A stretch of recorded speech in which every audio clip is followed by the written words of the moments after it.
દોસ્તો, કોરોનાના સમયગાળા દરમિયાન આપણે બધા લોકો એક ઇન્જેક્શનની લાઈનમાં ઉભા હતા. એનું નામ હતું રેમડેસિવિર ઇન્જેક્શન. યાદ છે બધાને? આખા દેશની અંદર સીઆર પાટીલે તો દાનદાતારીની દુકાન ખોલેલી રેમડેસિવિર આપવાની. સરકારી ઇન્જેક્શનનો જથ્થો ભાજપના કાર્યાલયમાં ભરી દીધો અને લાંબી લાંબી લાઈનો લગાવીને દાનદાતારી ચાલુ કરેલી રેમડેસિવિર ઇન્જેક્શનની. આ રેમડેસિવિર ઇન્જેક્શન સૌથી પહેલા બનાવનારી કોઈ કંપની અથવા તો જેણે આખા કોરોનાના સમયગાળા દરમિયાન સૌથી વધુ રેમડેસિવિર ઇન્જેક્શનો વેચ્યા, એ કંપનીનું નામ હતું હિટ્રો હેલ્થકેર કંપની. આ હિટ્રો હેલ્થકેર કંપનીએ બનાવેલા રેમડેસિવિર છે એ ખામીવાળા છે, એ મેડિકલ ટેસ્ટિંગની અંદર ફેલ થયેલા છે, સ્ટાન્ડર્ડ બરાબર નથી, એવી એમના વિરુદ્ધ વારંવાર ફરિયાદો થઈ. અને ફરિયાદો થયા પછી આ હિટ્રો હેલ્થકેર કંપનીએ ભાજપને 60 કરોડ રૂપિયાનું ચૂંટણી ફંડ આપ્યું ને એના નકલી ખરાબ ઇન્જેક્શનો માર્કેટમાં આખા દેશમાં વેચવા દેવામાં આવ્યા. દોસ્તો, રેમડેસિવિર ઇન્જેક્શનો ખામીવાળા હોવા છતાંય, ભાજપ જાણતું હોવા છતાંય 60 કરોડ રૂપિયા ભાજપે ચૂંટણી ફંડ લીધું ને આખા દેશના મેડિકલોમાં ખરાબ ક્વોલિટીના રેમડેસિવિર ઇન્જેક્શનો બેફામ વેચાવાની છૂટ આપી દીધી. હજારો લોકોને આ ઇન્જેક્શનો લાગ્યા છે. આજ આપણે જોઈએ છે કે ગમે તેવો મારી ઉંમરનો નાનો યુવાન માણસ હાલતા ચાલતા હાર્ટ એટેક થી પડી જાય છે ને મોત થઈ જાય છે. આ વાત સાચી છે કે ખોટી?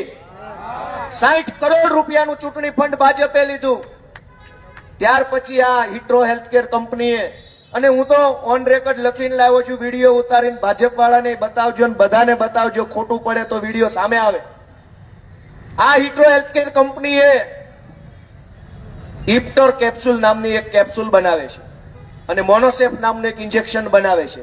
આ બંને દવાઓ એન્ટીફંગલ દવાઓ છે, માણસના રોજબરોજના ઉપયોગમાં લેવાતી દવાઓ છે. આ બંનેના સેમ્પલો ફેલ ગયા. સરકારે એને નોટિસ આપી. નોટિસ આપ્યા પછી આ કંપનીએ ભાજપને પૈસા આપ્યા.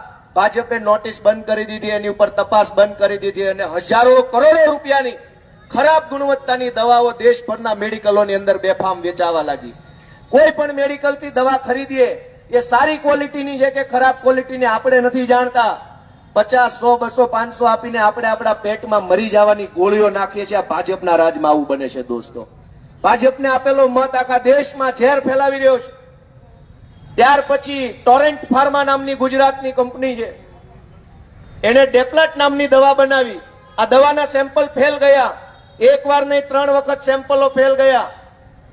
આ દવા લોહી પાતળું કરવામાં વપરાય છે. આજકાલ બધાને બ્લડ પ્રેશરની કે હૃદયના રોગની બીમારી ઘણી હોય છે.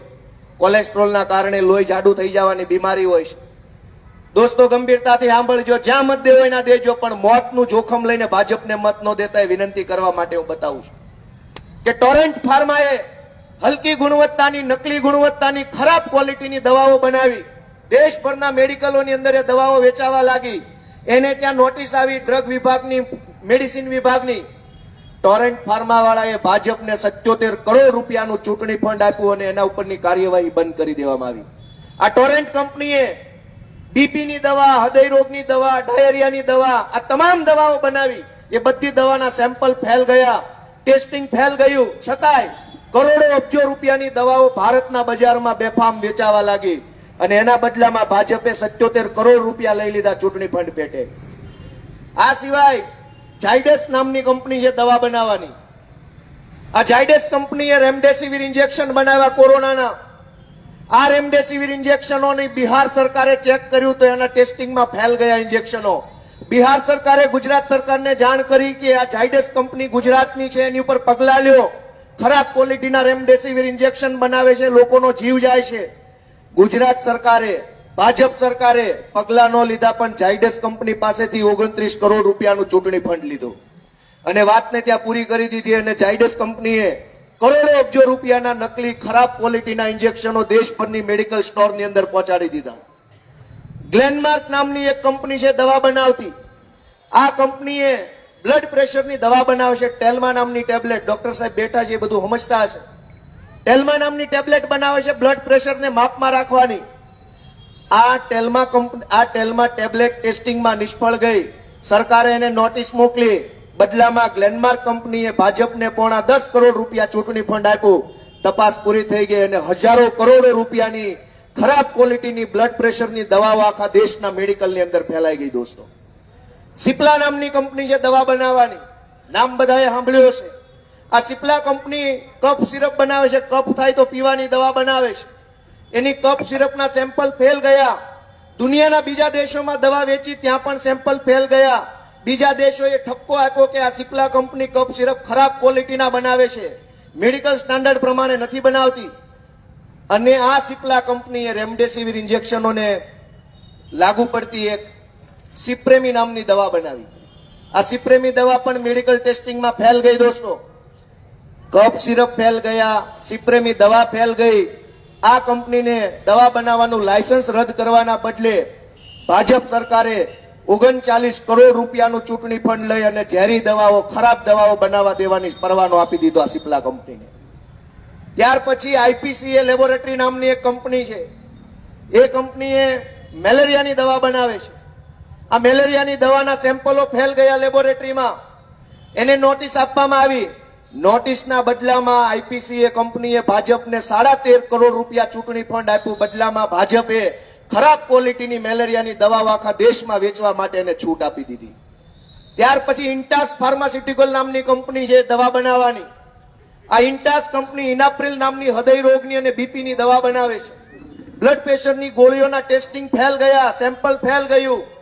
દવા સારી ક્વોલિટીની નથી. નોટિસ આવી સરકારી તંત્રની અને આ ઇન્ટાસ કંપનીએ 20 કરોડ રૂપિયા ભાજપને ચૂંટણી ફંડમાં આપ્યા. ભાજપે એને બેફામ દવાઓ વેચવા માટે છૂટ આપી દીધી દોસ્તો. નવયુગ એન્જિનિયરિંગ નામની કંપની, ઉત્તરાખંડની અંદર આપણા દેશના મજૂરો ફસાઈ ગયા હતા 16 દિવસ સુધી. યાદ છે બધાને કે ભૂલી ગયા? એ નવયુગ એન્જિનિયરિંગ નામની કંપની એ નાળું બનાવતી હતી. ઉત્તરાખંડની ટનલ બનાવવાનું કામ નવયુગ એન્જિનિયરિંગ કંપની પાસે હતું.